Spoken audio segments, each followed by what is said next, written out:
5 years ago, I did something my parents weren't proud of. I hid it from my coworkers and friends.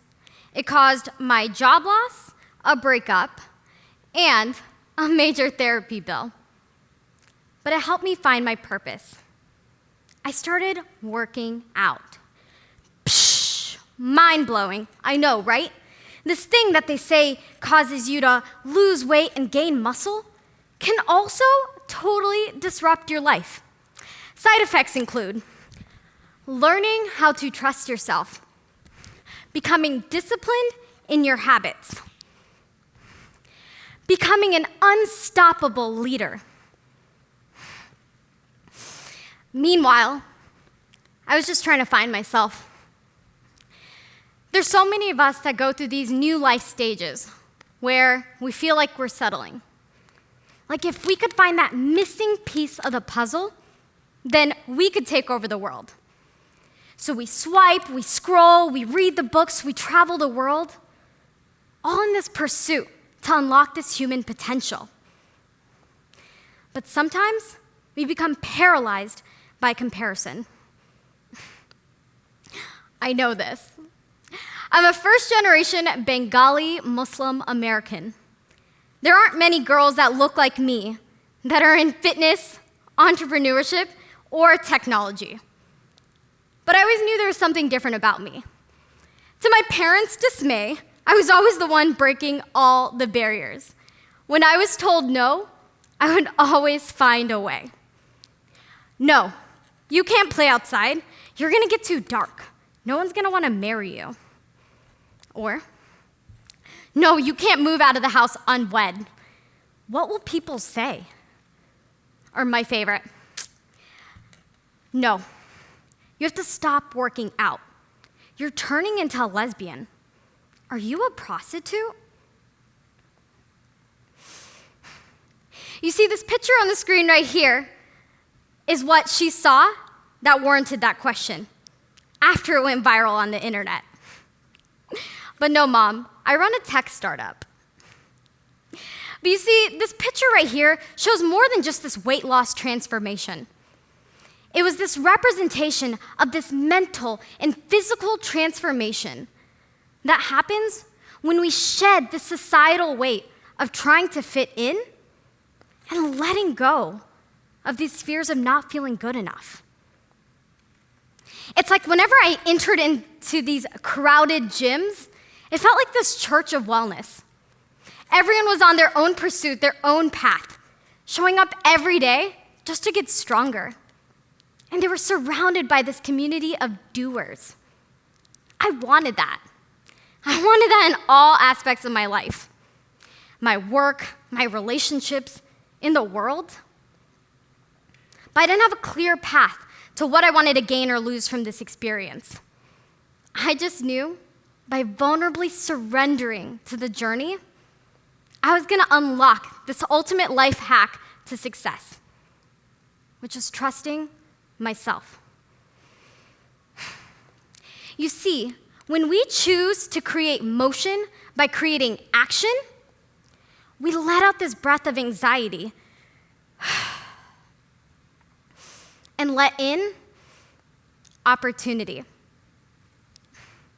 But it starts by investing into our wellness ecosystem, our mental, physical, and social well-being. But it starts with our mental well-being. I like to call this the commitment to our health and the journey of dating ourselves. In this self-awareness practice, we're learning how to commit to getting comfortable, getting uncomfortable. In a research study on the psychological benefits of solitude, researchers found that the date with oneself aids in psychological adjustment, meaning less depression, a higher sense of personal agency, and a higher life satisfaction. But to be honest, it is totally awkward going to a restaurant by yourself without your phone. So, baby steps. Schedule a once-a-week activity that you enjoy that aligns with your interest. So if you like poetry, go to a poetry reading every week. Maybe challenge yourself to get on stage. Maybe you like hiking. Go explore a new route every week. The goal is to combine something that is both uncomfortable with something that is familiar and aligns with our interests. For me, I chose to work out at a new gym every week. So many of us are familiar with that fear of going into the gym and feeling like everyone is judging us. Kind of like that imposter syndrome sometimes we feel at work. Now, for me, I knew committing to this journey was not about overcoming and becoming the fittest person. It was just about being able to discover this self-confidence, the vulnerability, and the student mentality to conquer any new environment. I learned this really cool skill in the gym called activating your blinders. It's when you are so focused on your work and concentrating on executing on the plan, you don't have time to worry about what's happening around you. You don't have time for those distractions. I loved this.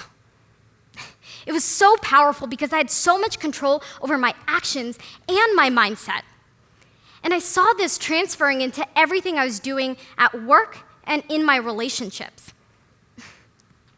So much that I committed so hard to this goal and worked out at over 400 gyms across the world. But this was just a testament to show that I was ready to take on any new environment. It could be work, offices, new countries, new relationships. Because I could throw away these fears of being lonely or these imposter syndrome thoughts. And no, I had my student mentality. This ability to learn and make new friends wherever I go. And I saw that this was happening in every aspect of my life. I even made that dive first into uncertainty with entrepreneurship, as I founded my startup, Sweatpack, to help other people like me looking for fitness communities. And that's when I learned the next phase, which is a commitment to getting physical, movement. Physically moving our bodies is an activation energy that forces us to do something, right? It's being able to create momentum through movement. Now, I like to think of this as adding in physical activity into our everyday routines, because what we get with our subsequent wins in the gyms transfers into a subsequent win into our work day. This is a phenomenon called psychological momentum. Psychological momentum is a series of positive or negative events that affect our cognitive behavior and performance. So a win in the gym can translate into a win at work. So think about it like this. Okay, I scored a win and a personal record on my run time. Win. I crushed a client presentation. Win. I asked my boss for a raise, and I got it. Winning! You see, it's just we start to believe in ourselves and trust ourselves that we just start to go for it. But sometimes we experience failure. Like every great winning streak, sometimes we fail.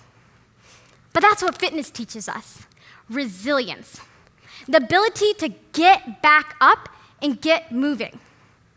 Sometimes that means starting over, and sometimes that means creating our own box. But we create the rules, and we always come back stronger. But what I've learned is to be able to share this journey of hard work and resilience. Because people want to be a part of the journey of the come up. It's not as great anymore just seeing the success story and hearing about everything in hindsight. People want to be a part of the process. I've learned by building my community of over 100,000 people globally that they trust me and that when I have a hardship, they want to help me create the answers to get farther along. And in return, I get to do the same to them. It's all about contributing to our ecosystem and being able to help each other up Figure out what the hacks are so that we all end up successful together. And that's why we have to create this last thing, which is community. Finding a group of people that share our common interest and goals. Now, the Kohler effect states that we should find people that are 10% better than us because it challenges us to do more. My personal philosophy is hang out with the person who is where you want to be. Sometimes they're characters in books, sometimes they're influencers on social media. Well, for me, I decided to create a fitness Instagram page where I could connect with these people, host events nationwide for us, join a co-working space, and go to these networking events on a weekly basis. By putting myself in these uncomfortable environments where these people lived, I was able to learn from them, grow with them, and learn how to adopt their skills, but learn how to stay committed to myself and true to me. So this journey of fitness comes together as we commit to our mental, physical, and social well-being.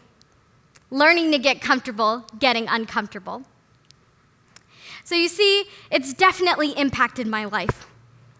But as a result, I attracted the love of my life. I became an award-winning entrepreneur and global speaker. I have the healthiest and most loving relationship with my family. And I love the person that I'm always with, me. So, I hope you will commit to diving headfirst into your fitness journey, dating yourself, and finding your community. Then go out there and be a game-changing, disruptive leader. Have some fun too. Thank you.